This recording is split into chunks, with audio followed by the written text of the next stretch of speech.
Hello, you're listening to Wine Blast with me, Susie Barry, and my husband and fellow master of wine, Peter Richards. Welcome. Thank you for giving us the precious gift of your time and company, which we very much appreciate. And we won't let you down, I promise. In fact, we are going to repay you handsomely with an absolute treat of an episode. Actually, the start of a new occasional series, peeking behind the scenes, behind the facades of the most iconic wine estates in the world. And in this programme, we're locking onto the wine legend that is Sassicaia. It's a big one. Yes. It is a big one. Come on. And all we ask you to do in return for this gift, by the way, is to recommend the pod to all your wine-loving friends and family. Help us spread the word and the wine love. They will thank you in the long run. But yes, in this episode, we are talking Italy. We're talking rebellious Bordeaux blends. But really, we're talking about how a couple of outsiders came to a disregarded corner of Italy and created out of absolutely nothing what we might term an accidental icon. Oh, love that. Love that. I think that really captures the real essence of this story. Fundamentally, it's not a tale of design or ambition.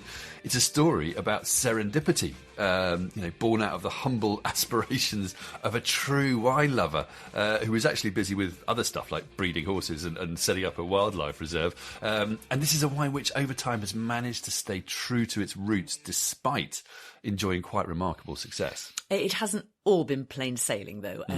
What with being targeted by fraudsters and somewhat controversial price rises of late. But these are all things that we'll come on to in good time. But first up, here's a taster of what's in store. It's special in a way that it's a bit mysterious. People just fell in love with not only the wine itself, but also the story. I mean, let's not kid ourselves. It's Sassicaia. It's an expensive bottle of wine. But in the world of fine wine, in the world of icon wine, it still offers very, very good value for money. It's very important. Family-owned, down-to-earth, very little marketing, but the bottle and the glass talk, the wine talk by itself, basically. Priscilla Incisa della Rocchetta there, granddaughter of Mario, the original creator of Sassicaia. Also Brett Fleming, managing director of Armit, the UK agent for Sassicaia. And finally, master sommelier Nicolas Clerc, who also works with Armit. We'll be hearing more from all of them in due course. Now, it's important to say from the outset that our aim here is not to fangirl or gush about what's an already celebrated wine. We want to hear from the key people and get a sense for what really goes on behind the scenes, what makes this operation tick, why the wine is as it is, and present a fresh perspective that goes beyond the myth or the legend. Absolutely. So we've visited, we've tasted, we've read and trawled through endless notes. Most importantly, we've sat down and listened. And that's what forms the basis of our programme today. So let's get going. And the first thing to say is that Sassicaia is the name of the wine. The wider estate is called Tenuta San Guido. And that's an important distinction to make, isn't it? Absolutely. So, to set the scene, our story takes place on the west coast of Tuscany, north of Rome and west of Florence and Siena. Back in the day, this area, called the Maremma, was malaria-ridden marshland, a backwater compared to the noble lands of Chianti country further inland. It was used for livestock and crops. And it just happened that one notable landowner around the small town of Bolgheri was one of the oldest families in Tuscany, whose ancestor, Count Ugolino, appears in Dante's The Divine Comedy. And they were the Della Gherardesca family. Yeah, so in 1930, Contessa Clarice della Gherardesca married Marchese Mario Incisa della Rocchetta, whose family were originally from Piedmont. And they, together, took over her part of the family lands in the Maremma. It was a 2,500-hectare estate called Tenuta San Guido. Now, the plan was nothing to do with wine. It was about breeding thoroughbred horses. And this coastal strip of land is mostly pretty flat and apparently quite springy in places. So good for horses to run on. Plus, you've got agricultural land to grow the feed. They bred Rebo, apparently the horse of the 20th century and an icon of the equine world. Not that we know much about these sort of things. No, absolutely nothing. But, cue lots of puns about Italian stallions. That's sort of our level, I don't isn't think it? we'd stoop quite stooped to that. Well, you wouldn't, maybe. I wouldn't, but anyway, Mario also loved nature, so he set up one of the first wildlife sanctuaries in Italy, which still exists as a WWF reserve in the coastal reaches of the estate. And it's a haven for all kinds of migrating birds, among other things. So birds and horses, two things we know absolutely nothing about. What we do know about is wine. And that's where we come back to Mario, because Mario was many things, among them wine lover. He had a soft spot for Bordeaux, and he'd enjoyed similar Cabernet Sauvignon-based reds with their wonderful bouquet, as he termed it, made just up the road in Pisa by the Salviati family. So he asked the Salviatis, when he took over the estate, for some Cabernet Sauvignon vines and planted the first few hectares of the Castiglioncello vineyard in the hilliest inland plot of the San Guido estate in the early 1940s. Importantly, he planted them over gravelly soils, which is where the name of the wine comes from. Sasso means rock, and Aya means located in. It's an urban myth, isn't it, that the vines came from Lafitte. Anyway, more vines, including Cabernet Franc to blend with the Cabernet Sauvignon, would follow in due course. But it's important to remember that this was never conceived as a commercial project. The wine was purely for home consumption, friends and family only, and so it stayed from 1945 to 1967. Yeah, and apparently the first vintages didn't go down hugely well. I think it's fair to say that opinion was mixed. There had been wine in these parts before, but it was pretty basic, pretty light stuff, made from the local Sangiovese, Canaiolo or Trebbiano grapes. This newfangled red made from foreign grapes may just have been a bit too much, a bit too sort of fierce and Frenchified, dare I say it. But that said, as we know, Mario had been putting away the odd case in his cellars. And with time, the wine improved and started to win admirers, didn't it? It did. The well-known wine critic Luigi Veronelli was an early fan, encouraging the family to really think big with Sassicaia. Yeah. Now, another key figure in the Sassicaia story is winemaker Giacomo Takis. He'd been making wine for the Antinori family in Tuscany, who are also related to the Della Gherardescas and who inherited lands next door to Sassicaia or San Guido. And these are the estates that went on to produce wines like Ornellaia and Guado al Tasso, exactly, but it's starting to get a bit confusing. That's really another story, so we'll just park names. that for a bit. But anyway, from the late 60s onwards, Giacomo Takis modernised the viticulture and winemaking of Sassicaia. He introduced things like stainless steel tanks for the fermentation to prevent spoilage and enable temperature control. He was also keen on using small oak barrels for aging and maturation to help soften the wine and give it more complexity. So over time, Takis would go on to be celebrated as one of the most influential Italian winemakers ever, partly or largely, I would say, for his work at Sassicaia. It's worth remembering he was from Piedmont too, like Mario, although I understand that Takis got on better with Niccolo, the son, than the Marchese Mario. Didn't Mario do like a rebellious side project or something like that? He did. So both these quite determined men didn't always see eye to eye, and there is a funny story about how Mario, having had to defer to Takis' superior technical knowledge, decided to make a secret Sassicaia cuvée as a sort of a side hustle. So he used his beloved wooden vats to ferment rather than Takis' stainless steel, and 4 years aging in barrels to make a really old school wine called Il Vino Diverso della Sassicaia. But long story short, it fell by the wayside as the official Sassicaia blossomed. Intriguing. Il Vino Diverso della Sassicaia. Secret Sassicaia. Love that. But, I mean, wasn't the official Sassicaia's first release onto the wider market in 1971? No, with the 68 vintage. Yeah, exactly. Although the 1968 was actually a blend of vintages put together by Takis with Mario, largely, though, to be honest, 1968.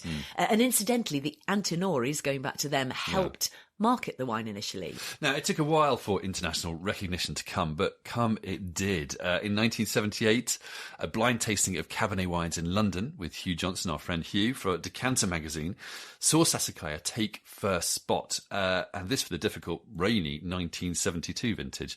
But that's a hallmark of the estate, making good wines out of indifferent vintages. Since then, further further recognition has followed. The 1985 vintage was given 100 points by American critic Robert Parker. The 2015 vintage was championed in 2018 by Wine Spectator magazine, and both the 2016 and 2021 again have earned 100 Parker points.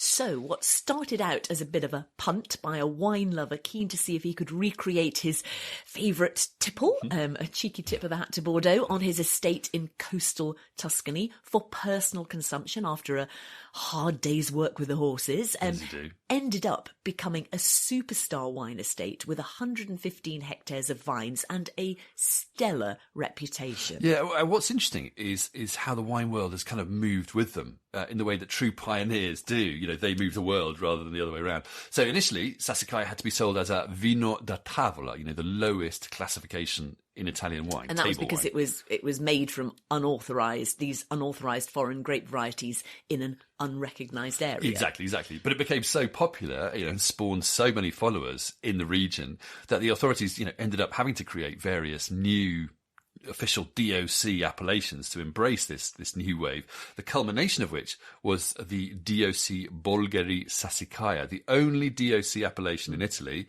dedicated to just one single wine estate. Okay, so at this point, I want to bring in our first guest. Priscilla Incisa della Rocchetta is the granddaughter of Mario and daughter of Niccolo, who guided the estate over many years. She is one of 5 cousins who own and run the estate today. Apparently very amicably, which sounds like a serious achievement given the way most families tend to work. Yeah, that's brilliant. Anyway, I caught up with her in London after an intriguing vertical tasting, more on which in a bit, and I asked her first to tell us about the story behind Sassicaia.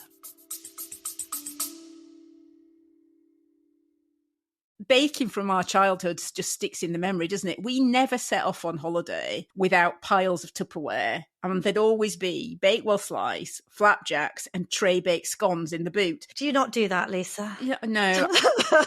Sadly, I do not stack the Tupperware in the back of the car when we go off on holiday. Oh. Welcome to Small Ways to Live Well, a new podcast from the Simple Things magazine. Season 2 is a pick-me-up tonic that helps us make the shift from winter to spring. A 6-week suggestion box full of things to note, notice and enjoy about the season. Search for Small Ways to Live Well on your podcast app.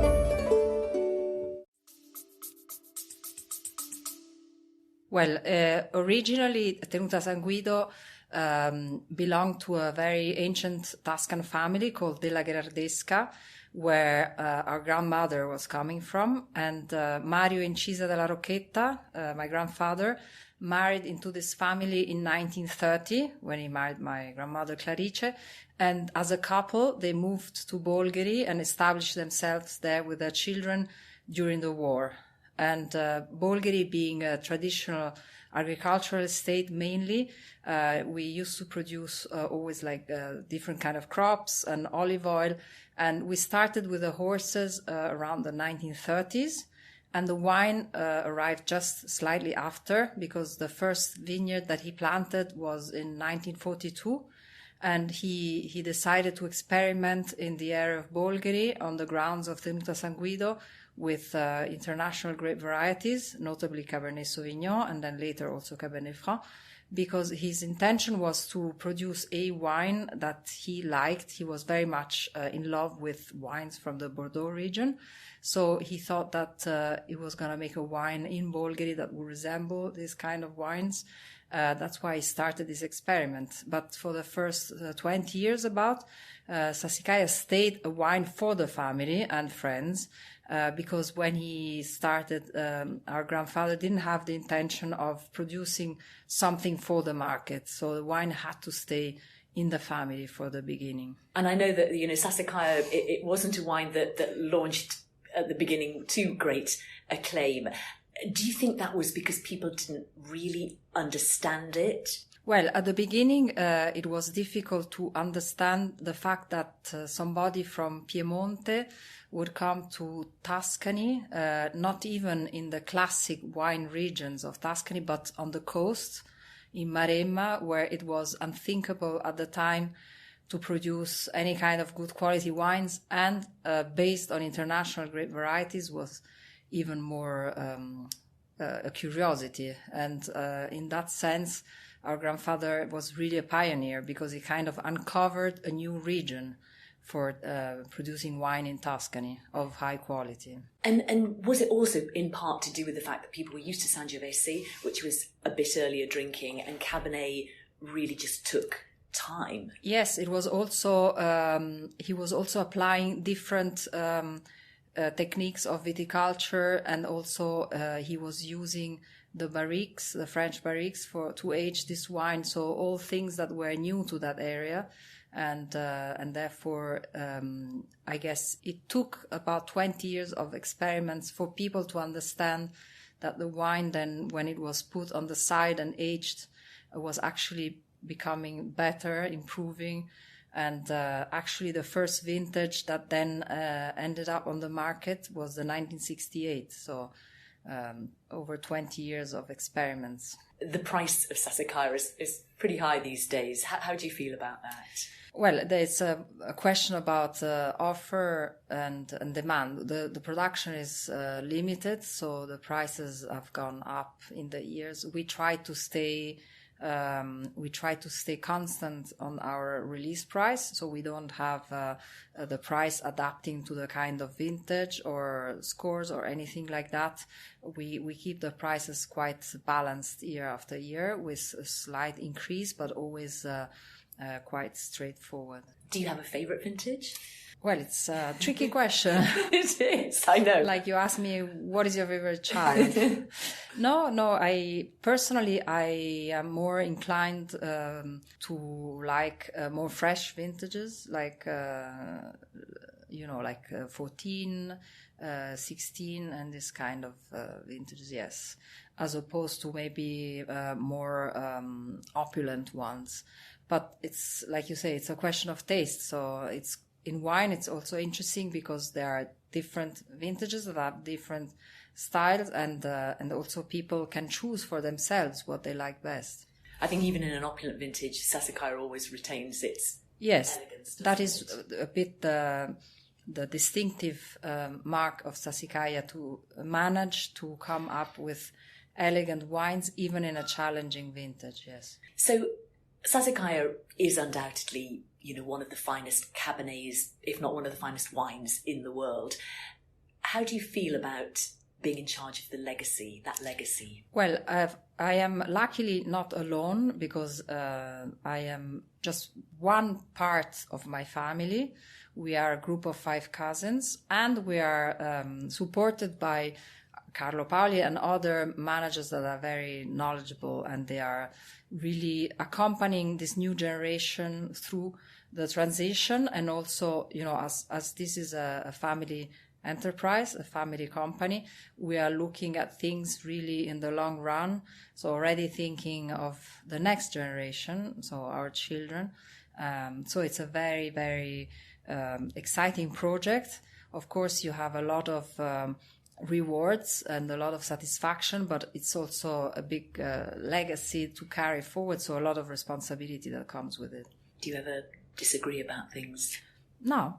We are actually not really disagreeing. It's very stimulating to have discussions and find consensus about things. Now, iconic wines in general tend to have a certain mystique surrounding them.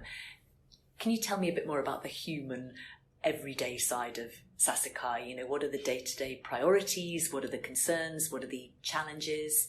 As you know, it's a pretty big estate which is carrying forward several activities at the same time.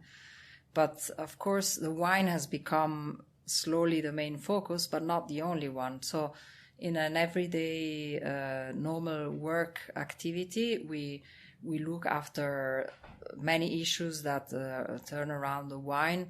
But of course, there's also people who are looking after the horses. We have a trainer, we have a stud manager, and then there's a little team that looks after the wildlife refuge, because also that needs to be taken care of, and a lot of attention, and we have visitors. So there's a lot going on. It's like a little, actually not so little, it's like a big family, where everybody has their roles and we interact with each other, and we take care of all these different pillars that make part of Tenuta San Guido. And what makes Sassicaia special? I guess it's special in a way that it's a bit mysterious. There's always been a bit of mystery around this wine that has come out of the blue in a region that was not considered interesting for producing good quality wines. And it's also wine that has stayed true to itself without following fashions or anything like that, with a style that is recognizable across the vintages. And people just fell in love with not only the wine itself, but also the story, with the philosophy, and also it's consistent in terms of quality. So people can rely on the fact that they will not be deceived by the bottles. Now, you're Italian family. You're never going to make a wine that isn't food friendly. Do you have a favourite dish that you love to drink, to eat with Sassicaia? I would drink Sassicaia. I would advise to pair it, of course, with food from our region, because it's more natural to think of nice meat from Toscana or venison or some nice cheeses.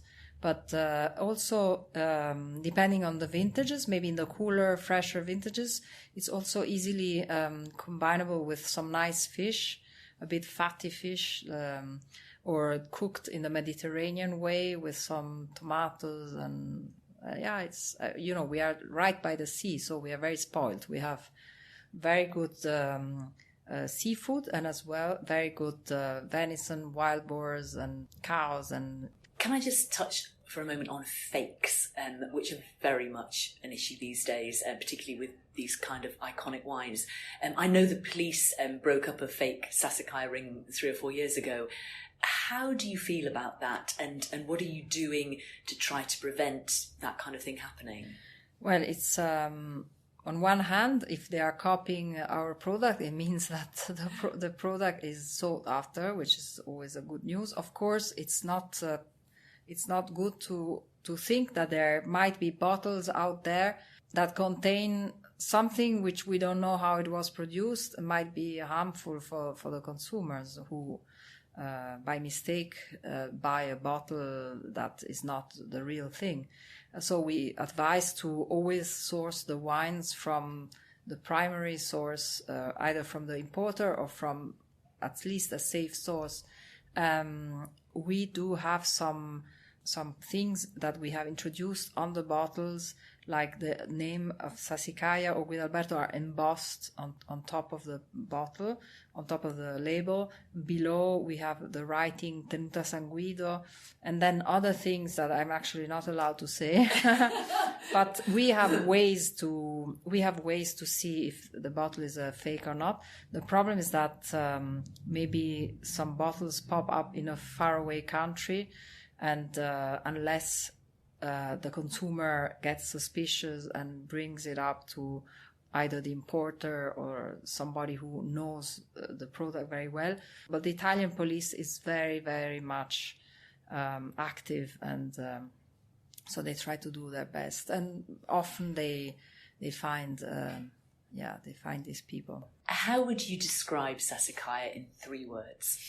I would say it's Sassicaia. I would describe it as elegant, unique, and I don't know, I can't say just one word. I would say true to its territory, true to its philosophy, true to itself. And Priscilla, thank you so much. Thank you.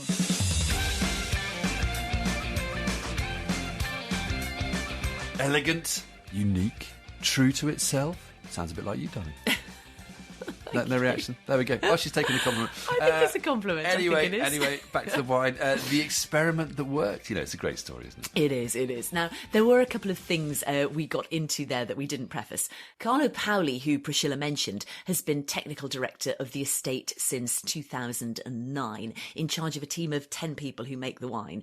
And everyone you talk to speaks very highly of him and his overall winemaking ethos, which is all about purity and precision. Yeah, I mean, it sounds like he's kind of upped the quality even further. doesn't it? And he's a disciple of Giacomo Tacchi, isn't he? Yeah. I mean, I think the winemaking ethos at San Guido is still very much based on the fundamental principles that Tacchis espoused. He was a great thinker, had so much experience. So it's not really changed, but just evolved over time, perhaps, been perfected. Yeah, and she also mentioned Guidalberto, didn't she? Which we haven't touched on that yet, have we? So Sassicaia is just one wine made at Tenuta San Guido, the original, if you like. A blend typically of 85% Cabernet Sauvignon with 15% Cabernet Franc. Now, in 2000, they introduced Guidalberto, a blend of majority Cabernet Sauvignon with 40% Merlot. And then in 2002, they added Le Defese, a Cabernet Sauvignon blended with Sangiovese. So those are the three wines in the Tenuta San Guido wine stable, as opposed to the horse stable. Lots of horses in those, yeah. But so you basically got, Sassicaia, Cabernet Sauvignon mainly with Cabernet Franc. All the wines are based around Cabernet Sauvignon, but then you've got Guidalberto with a bit of Merlot, and then Defese with a bit of Sangiovese. Okay. And Guidalberto, incidentally, is getting pretty serious these days, isn't it? Anyway, now you also touched on fakes. Yeah, so as we all know, sadly, the incidence of fraud in fine wine has become more common, because there's good money to be All made over as the the shop. value of these wines goes up. And back in 2020, 2 people were arrested for allegedly selling counterfeit bottles of Sassicaia to the value of €2 million. Wow. The arrests were the result of a long investigation, and apparently this gang had been using Sicilian wine, bottles from Turkey, and fake labels from Bulgaria, and then flogging them in Korea, China, Russia at 70% below market value. Oh my God, if something's too good to be true. I mean, totally. Anyway, the police intercepted a delivery of 41 cases of fake Sassicaia 2015.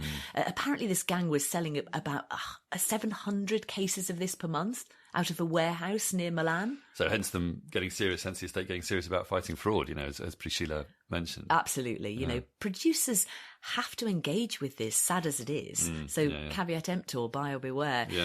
And as Priscilla says, it's always best, to buy from reputable sources. On which note, next up, we're going to hear from Brett and Nico of San Guido's UK importers, Armit Wines. 2 people who aren't shy with their opinions. And we're also going to be talking about our favourite vintages too. By way of brief recap, Sassicaia began life as a home consumption experiment to recreate claret in a Tuscan coastal backwater. It has since grown into a global wine phenomenon, which is of course entirely admirable, but comes with its own set of realities and challenges. Yeah, and that's what we want to get into, get a feel for now. Brett Fleming is MD of Armit, who work closely with Tenuta San Guido and who tend to set the global commercial tempo for the estate, if I can put it like that.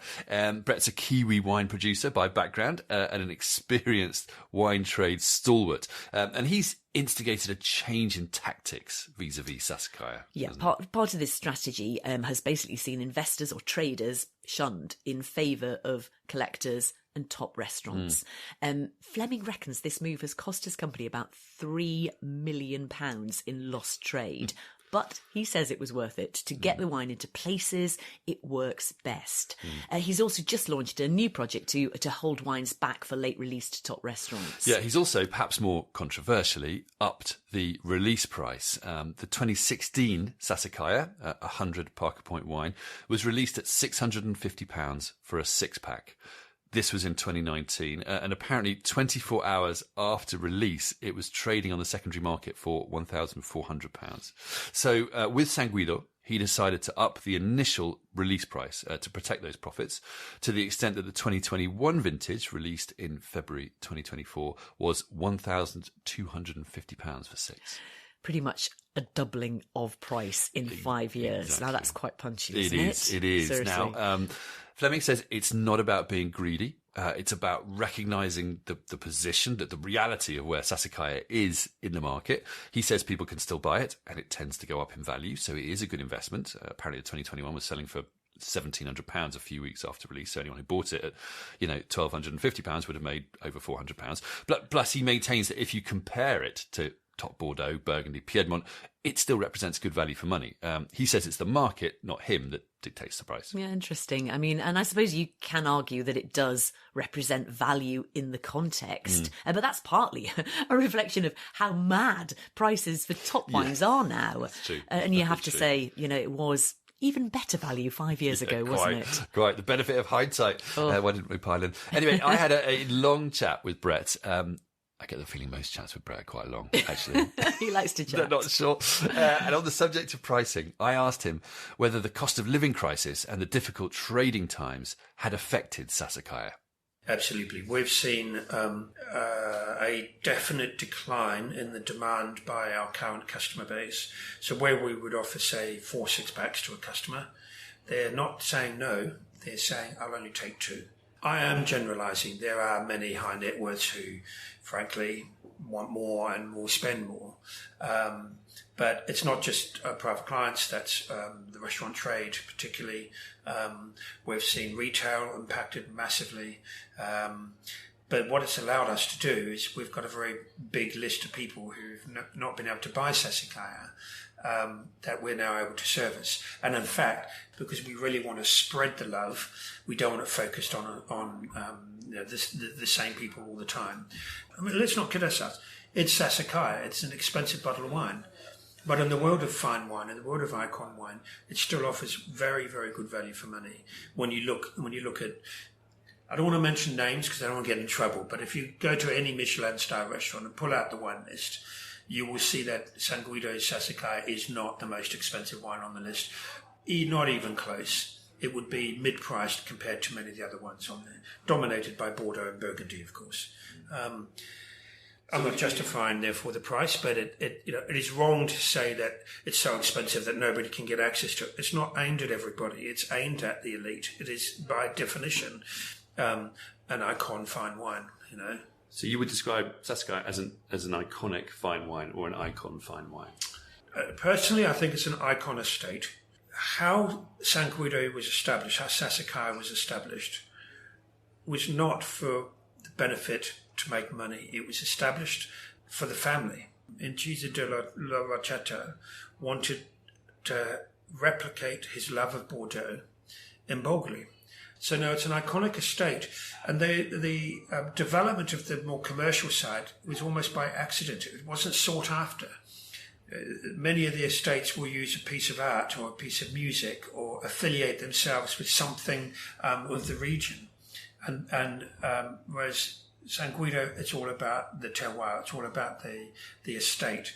So it's the market that's decided it's iconic. It's not San Guido that decided it's iconic. And do you think that's part of its appeal, that it Absolutely. wasn't nakedly commercial, it wasn't ambitious, it was actually just a great wine that happened almost by accident? Yes, I think that's exactly the appeal. Also the people, I mean, they are amongst the most lovely people I deal with.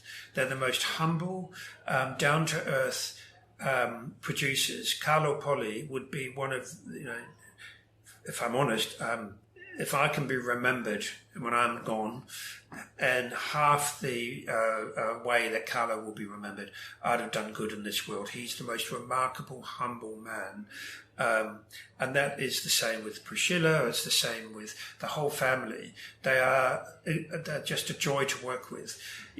When you go to other estates, it's all bells and whistles, it's stainless steel and it's art and it's like going to California and these amazing estates. Sassicaia has always been about the terroir it makes the wine from. It has never been about anything else. And the other thing to San Guido, the wine was not the biggest part of their operation. The equine business was. Horse racing is very dear to them. The whole wine thing became almost an embarrassment in terms of their success. So how it's managed and bringing in all the marketing people, that's just not what they do. And of course, you're right, that is the charm. They are, and you see it in the wine, this extraordinary freshness and beauty of their wine. It's not forced, it is quite literally the terroir. If I could offer you a bottle of Sassicaia and something to eat it with, what vintage would it be and what would the food be on your plate? That's a tough question. That's a very tough question. I can answer the food slightly easier. I think it goes particularly well with lamb chops, and definitely. cheese, of course. But the best way for me, honestly, the best Sassicaias I've had, without mentioning a vintage, have been when I've been in very good company and we want to open a really nice bottle of mature red wine and simply watch it evolve in the glass and enjoy it with great company. I know everybody talks about the 16 because of the 100 points, but personally I think 19 is a better wine. It's more finesse, it's more elegant. 16 is more robust. It's a bigger wine. It's a bigger structure. But it's ultimately it's personal taste.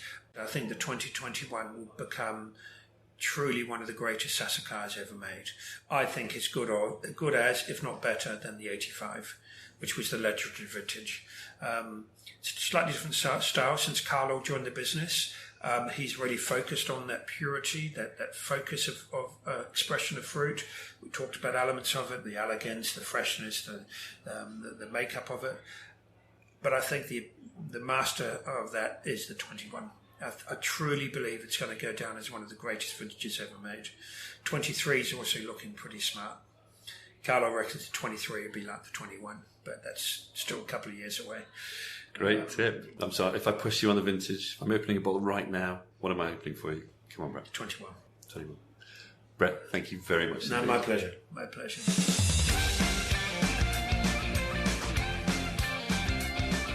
When do we get to choose our favourite vintages? Yeah, in a bit, coming on to it. And of course, a good merchant would always choose the latest release to push, wouldn't they? Absolutely. But I'm interested, what do you think of the pricing and commercial strategy? I mean, I think it's understandable, isn't it? You know, as a wine lover, you want these wines to be affordable, or rather not entirely out of reach if it's a really special purchase.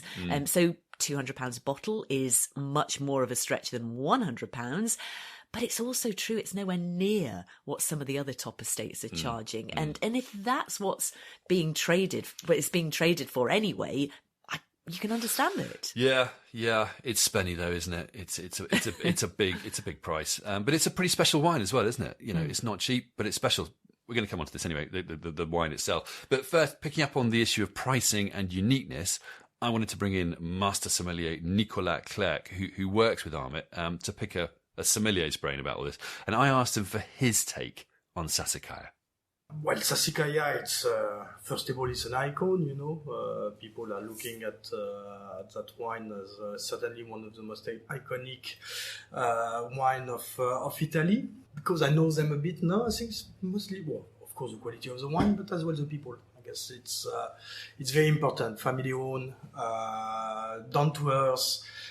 Very little marketing, very little communication, but the bottle and the glass talk, the wine talk by itself, basically. There's something there. There's something. Sassicaia is there for a reason, for the quality and for the people, I guess. So, if you think about what is Sassicaia, the vineyard, the heart of Sassicaia, the hillside, the Cabernet Franc, the north-facing part of the vineyard, on hill. There's something quite unique there. Yeah, Sassicaia is unique. And nowadays, you know, there is unfortunately less and less French sommelier and more Italian top sommelier. And I mean, you walk into a restaurant with a bottle of Sassicaia, and they all start to kiss each other, blah blah blah blah. So it's quite impressive. You don't have to put that on your interview. That's going in. How would you describe Sassicaia in the glass? I think what defines Sassicaia, it's the freshness, tension, the precision. It's year on, it's always an elegant wine. You take an example of 17, for example, which was a scorching vintage, very, very warm. It's still very elegant and retains some freshness. How best to serve it? The good thing with Sassicaia, it's on the release, more or less after 2 years. It's always approachable. So you can drink it after 5 years, but you can drink it after 20 or plus. It's a wine need to breathe, it needs decantation, particularly if it's a young vintage. It will need a larger glass, Bordeaux style of glass, and yeah, if it can be aerated 1 hour before you truly enjoy it, you should be here for a memorable moment, yes. So, and in terms of aging and it closing down, you said you can drink it young. Would there be a general rule of thumb of when it's good to drink it before and then after, as it were? One of my recent favorite vintage is 19. He has started to close down, but a year ago he was fully open, pretty in your face straight away. So it's I would say after 3 years, 3 to 5, then it start to close down and reopen maybe after 8, 9, 10 years. 8, 9, 10. So maybe it closed down after 5, come back to it after 10. Exactly. How have you seen Sassicaia, the wine, evolve over your time in the trade? There's two evolutions. Evolution of fame, and which I think 15 vintage kick off everything, basically, on recent years. There is a change of precision winemaking, which I attribute to Carlo Paoli. I do believe that the tannic structure is far more refined than it used to be before 09, basically before its first vintage. His tannins are different, the grapes, precision. There's something very, very different there. And how do you feel about the price? Because obviously the price has gone up quite a bit lately. The price have raised. I think it's been a bit of a repositioning. And to be fair, it's still very much. It is at the right price, and but no, I do think it's still present a fair value still within his category. But it's a wine as well, which is very difficult to categorize as well. If I give you any vintage and any food, what would it be? It will be 19 vintage, but I think 21 is better. but it's too early. And food-wise, I don't know. Last month when we launched 21, we had 19 and 16 at Mount Street restaurant, and they've got a lobster pie there, which is to die for. So I will go back to that. So Sassicaia 2019 with lobster pie. Yeah. Nico, thank you very much indeed. Pleasure. Time to eat, no? Huh? It's all about the pleasure.